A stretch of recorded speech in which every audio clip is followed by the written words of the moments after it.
नमस्कार दोस्तों, स्वागत है फिर से हमारे इस चैनल कृपा महादेव टिप्स पर। अगर आप भी अपनी लाइफ में कुछ सीखने की चाह रखते हैं तो हमारे इस चैनल को सब्सक्राइब करें। दोस्तों, आज का ये वीडियो हम सभी के लिए बहुत ही खास होने वाला है, क्योंकि कल शुक्रवार के दिन पड़ रही है अष्टमी की विशेष तिथि। पूज्य गुरुजी कहते हैं कि अष्टमी की तिथि में शिव और शक्ति को प्रसन्न करने के लिए हमें सिर्फ 11 चावल के दाने वाला एक बहुत ही अचूक उपाय करना है।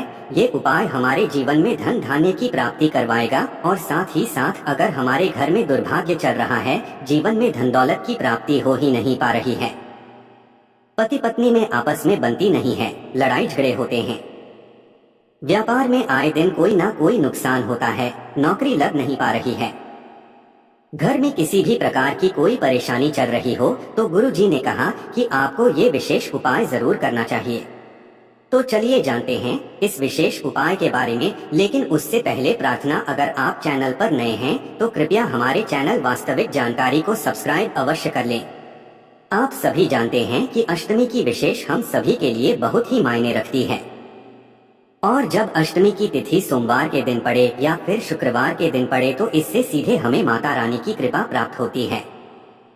सोमवार के दिन महादेव को प्रसन्न करने के लिए और शुक्रवार के दिन माता रानी को प्रसन्न करने के लिए हमें कुछ विशेष उपाय जरूर करने चाहिए। इस वीडियो में हम लोग पूज्य गुरुजी द्वारा बताए गए कुछ बहुत ही खास उपायों के बारे में जानेंगे, जो आपकी बड़ी से बड़ी मनोकामना को कुछ ही दिनों के अंदर पूर्ण कर देंगे। तो चलिए जानते हैं गुरुजी द्वारा बताए गए सबसे पहले उपाय के बारे में। इस उपाय के लिए आपको एक लोटा जल ले लेना है।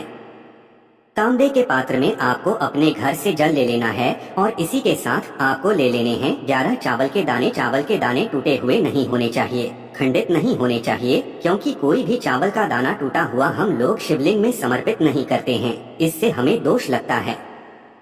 फिर इसी के साथ आपको ले लेना है सिर्फ एक बेलपत्र, कहीं से भी कटिफ्ती नहीं होनी चाहिए, और बेलपत्र की डंडी के आखिर में जो होती है यानी जो डंठल होता है वो भी नहीं होना चाहिए। ध्यान रखिएगा, अगर आपके पास बेलपत्र नहीं है तो शिवलिंग के ऊपर चढ़ी हुई बेलपत्र को उठाकर जल से शुद्ध करके अगर आप उसका भी इस्तेमाल कर सकते हैं। अब ये सारी सामग्री लेकर आपको शिवालय पहुँच जाना है। इस उपाय को अगर आप सुबह करना चाहे तो सुबह कर लें और शाम को करना चाहें तो शाम को कर लें। पूरे दिन में किसी भी समय आप इस उपाय। अब शिवालय पहुंचने के बाद सबसे पहले आप एक काम करेंगे, आप जो 11 चावल के दाने लेकर आए हैं उनको एक एक करके इसी एक लोटे जल में डालते जाएंगे। एक चावल का दाना डालिए, श्री शिवाय नमस्तव मंत्र का स्मरण करिए। दूसरा चावल का दाना डालिए, श्री शिवाय नमः मंत्र का स्मरण करिए। ऐसे ही आपको 11 चावल के दाने डाल देने हैं और 11 बार श्री शिवाय नमस्तव मंत्र का स्मरण कर लेना है। फिर इसके बाद आपका जो दाहिना हाथ है यानी आपका जो राइट हैंड होता है, उसकी हथेली में आप सबसे पहले ये बेलपत्र रख लीजिए। बेलपत्र की चिकनी साइड का हिस्सा ऊपर रखिएगा और बेलपत्र की डंडी अपनी तरफ रखिएगा। सामने जैसे आपको वीडियो में समझाने का प्रयास किया जा रहा है, ठीक ऐसे ही आपको ये बेलपत्र रख लेनी है और इसी बेलपत्र के ऊपर आपको ये एक लोटा जेल रख लेना है। सामने बिल्कुल अच्छी तरह से आपको समझाने का प्रयास किया जा रहा है और आप भी कोई गलती मत करिएगा। ठीक ऐसे ही ये उपाय करिएगा। आपने ये सारी सामग्री अपनी हथेली में रख ली, उसके बाद आपको महादेव से प्रार्थना करनी है कि आपकी ऐसी ऐसी मनोकामना है, आपकी धन प्राप्ति से संबंधित मनोकामना है या फिर व्यापार के लिए मनोकामना है या फिर नौकरी के लिए मनोकामना है, दुर्भाग्य का अंत करने के लिए ये आपकी मनोकामना है या फिर किसी भी प्रकार की कोई भी मनोकामना है, तो उस मनोकामना का स्मरण करिए, महादेव से उस मनोकामना को पूर्ण करने की प्रार्थना, और फिर आपको ऐसे ही एक लोटा जल शिवलिंग के ऊपर धीरे धीरे समर्पित करते जाना है।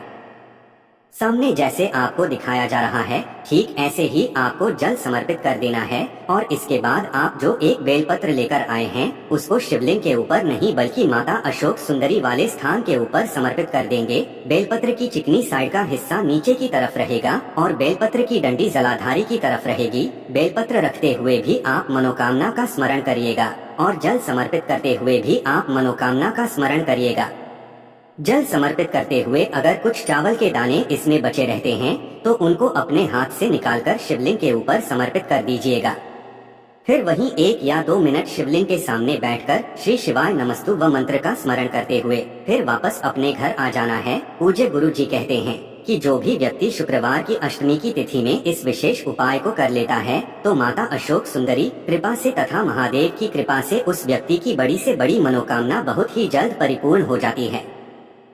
तो दोस्तों, इस अष्टमी की विशेष तिथि में आप इस विशेष उपाय को करने से बिल्कुल भी मत चूकिएगा।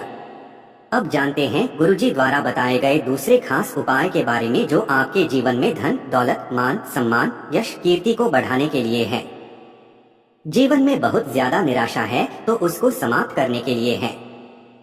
इस उपाय के लिए भी आपको एक जल ले लेना है, लेकिन लोटा आपको तांबे का नहीं लेना है बल्कि इस स्टील का लेना है। इस स्टील के पात्र में पूरा जल भर लीजिए और फिर इसी के साथ आपको 1 या 2 चम्मच गाय का कच्चा दूध इसमें मिला लेना है। फिर इसी के साथ आपको ले लेना है एक हरी इलायची। शुक्रवार के दिन अगर हरी इलायची वाला कोई भी उपाय किया जाता है तो ये हमारे जीवन में धन को आकर्षित करने का कार्य करती है। हरी इलायची हमारे जीवन में धन को खींचती है। माता लक्ष्मी की कृपा होती है, जो दुर्भाग्य चल रहा है उसका अंत होता है और हमारे जीवन में भी सुख समृद्धि की प्राप्ति होती है। अब सिर्फ ये 2 सामग्री लेकर आपको शिवालय पहुंच जाना है। इस उपाय को भी आप सुबह करना चाहे तो सुबह कर ले और शाम को करना चाहे तो शाम को कर ले। शिवालय पहुंचने के बाद आप सबसे पहले दक्षिण दिशा में बैठ जाइए और उत्तर दिशा की तरफ अपना फेस कर लीजिए। लेकिन अगर शिवालय में भीड़ है तो ऐसी स्थिति में आप किसी भी दिशा में बैठकर शिवलिंग की पूजा प्रार्थना कर सकते हैं। अब शिवलिंग के सामने सबसे पहले बैठकर आप ये जो एक हरी इलायची लेकर आए हैं इसको शिवलिंग के ऊपर समर्पित कर दीजिए और शुक्रेश्वर महादेव का स्मरण कर लीजिए। क्योंकि आप शुक्रवार के दिन इस उपाय को कर रहे हैं इसलिए आपको शुक्रेश्वर महादेव का स्मरण करना है। ये हरी इलायची समर्पित कर दीजिए और महादेव से प्रार्थना कर लीजिए कि मेरे जीवन में धन से संबंधित जो समस्या चल रही है, मेरे मान, यश, कीर्ति, ऐश्वर्य से संबंधित जो भी समस्या चल रही है, मुझे समाज में मान सम्मान मिलता। धन की वजह से मेरे जीवन में समस्याएं बहुत चल रही है। धन की वजह से मेरे बहुत ज्यादा काम रुके हुए हैं, अटके हुए हैं। धन की वजह से या फिर आपके मान सम्मान में कोई भी समस्या चल रही हो, किसी भी प्रकार की दिक्कत हो तो उसको महादेव से दूर करने की प्रार्थना कर लीजिए और ये एक इलायची समर्पित कर दीजिए। इसके बाद आप जो 1 लोटा जल लेकर आए हैं जिसमें आपने कच्चा दूध मिलाया है उसको आप धीरे धीरे शिवलिंग के ऊपर समर्पित करते जाइए और लगातार श्री मंत्र का स्मरण करते जाइए। अष्टमी की तिथि हमारे शिव और शक्ति के मिलन वाली तिथि होती है और इस दिन अगर हम लोग इलायची वाला उपाय करते हैं तो ये हमारी माता रानी के लिए होता है और 1 लोटा जल हमारे महादेव के लिए होता है। इसलिए शिव और शक्ति को प्रसन्न करके अपने जीवन में धन धान्य को बढ़ाने के लिए, मान सम्मान, यश, कीर्ति को बढ़ाने के लिए आपको ये विशेष उपाय इस शुक्रवार की अष्टमी में जरूर करना। अब जानते हैं गुरुजी द्वारा बताए गए सबसे आखिरी उपाय के बारे में जो आपके रोगों को समाप्त करने के लिए है, बीमारी को दूर करने के लिए है। इस उपाय के लिए आपको सिर्फ और सिर्फ 2 शमी पत्र ले लेने हैं और थोड़ा सा कच्चा दूध ले लेना है। 2 शमी पत्र अगर आपके पास नहीं है तो आप शिवलिंग के ऊपर चढ़े हुए शमी पत्र को उठाकर जल से शुद्ध करके फिर उसका भी इस्तेमाल कर सकते हैं और दूध आप आधे से भी आधा चम्मच ले सकते हैं। अब ये सिर्फ 2 सामग्री लेकर आपको शिवालय पहुँच जाना है। ये उपाय भी आप सुबह करना चाहें तो सुबह कर लें, शाम को करना चाहें तो शाम को कर लें। गुरुजी ने कहा है कि जब भी आपको ऐसा लगे कि आप महीनों से या फिर सालों से दवाएं खा रहे हैं, डॉक्टरों की दवाएं भी आपको आराम नहीं दे पा रही हैं, रोग लगातार बढ़ता जा रहा है, तो आपको ये विशेष उपाय जरूर कर देना चाहिए।